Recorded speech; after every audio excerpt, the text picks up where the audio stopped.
السلام عليكم، اهلا بيكم في حلقه جديده من برنامجكم عشاق السيارات.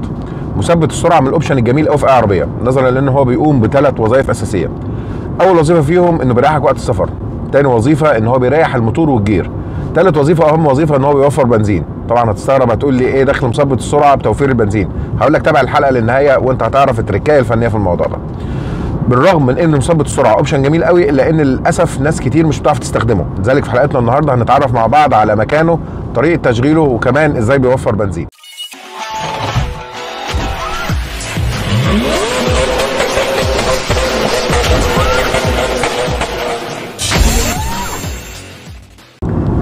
اول حاجه فين مكانه؟ في الاغلب العربيات الياباني والكوري بيكون في الجانب اليمين. بنلاقي هنا زرار عليه الرمز اللي بيرمز لعدادات السرعه، وهنلاقي كمان جنبه هنا ست وريست، هنلاقي هنا زائد وناقص بلس وماينس.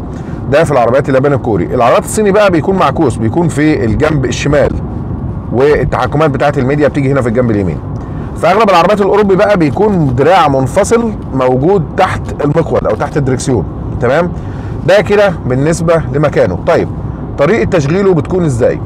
اول حاجه طبعا ان احنا بنثبت السرعه اللي احنا عايزينها. يعني انا دلوقتي بدوسه رجلي كده مثبت على سرعه 80 كيلو، انا عايز اثبتها على سرعه 80. تاني حاجه بنيجي على الزرار اللي عليه الرمز بتاع العدادات اللي احنا شايفينه هنا ده كده، وهنروح دايسين عليه. هنلاقي هنا في علامه خضراء نورت في العدادات اللي هي برده الرمز بتاع عداد السرعه. السؤال هنا، هل هو اشتغل؟ لا، هو كده اصبح مستعد للتشغيل، لان هو لسه ما اشتغلش. طيب عايزين نشغله، بنشغله ازاي؟ اول حاجه بنروح رافعين رجلنا من على كل حاجه كده، ونروح جايين لامسين الزرار بتاع ست ده، نروح لامسينه، يعني نلمس الزرار اللي تحت بحيث ان احنا نشغل ست. هتلاقي هنا كلمه ست ظهرت جنب المؤشر بتاع عداد السرعه. كده انا شايل رجلي من على كل حاجه نهائي اهو، لا بنزين ولا فرامل، والعربيه مثبته نفسها على سرعه 80 كيلو. طيب هو كده شغال. طيب لو فرضنا ان انا عايز ازود سرعه ال 80 كيلو دول، هروح جاي هنا حاطط صابعي على كلمه ريست او اللي هي بلس دي، وندوس لفوق كده، ولاحظ ان العربيه بدات تزود سرعتها اهو. خلاص شايفين بدات تعلي الار بي ام وبدات تزود. طيب انا شلت ايدي خلاص هتثبت، برغم ان انا دلوقتي مش دايس بنزين.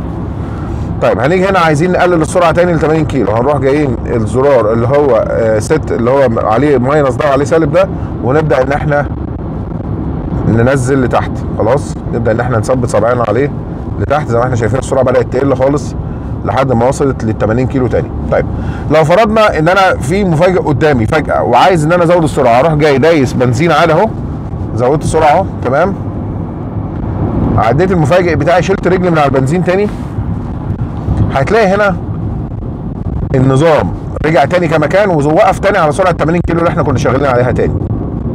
طيب فرضنا ان انا دلوقتي عايز الغي، قدامي طريقتين للالغاء. يا اما ان انا هروح جاي، خلينا هنا نشوف، دايس فرمله كده، كلمه ست اختفت والنظام اتلغى. هنفعله تاني.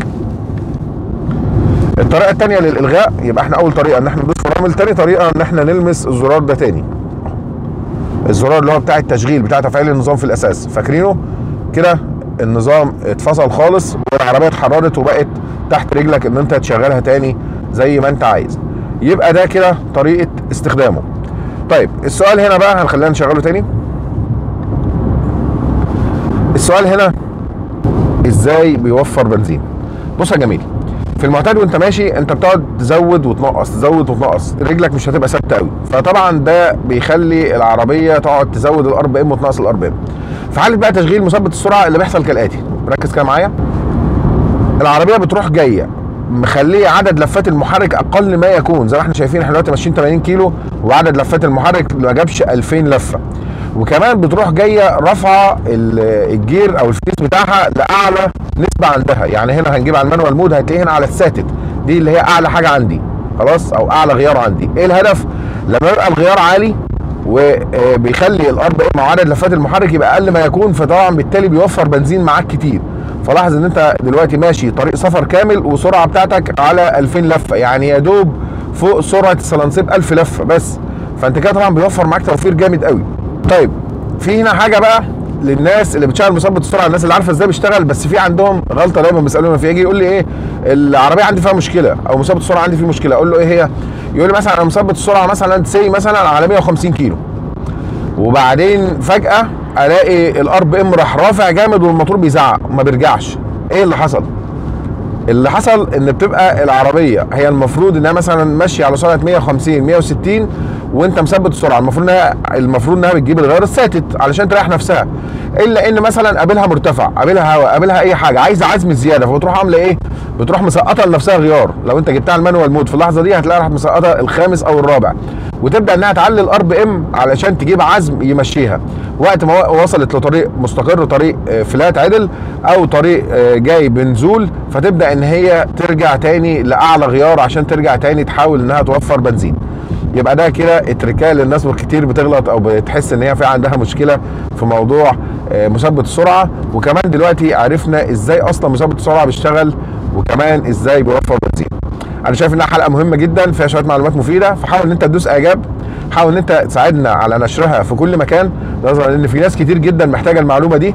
وكمان حاول ان انت تشترك في القناه علشان تتفرج على اكتر من 1000 فيديو فيهم في كل ما يخص مجال السيارات معلومات مفيده بجد هتفرق معاك، سواء في تعلم صيانه السياره او سواء في تعلم قيادتها، او كمان تعرف ريفيوهات عن سيارات مختلفه جديده وقديمه.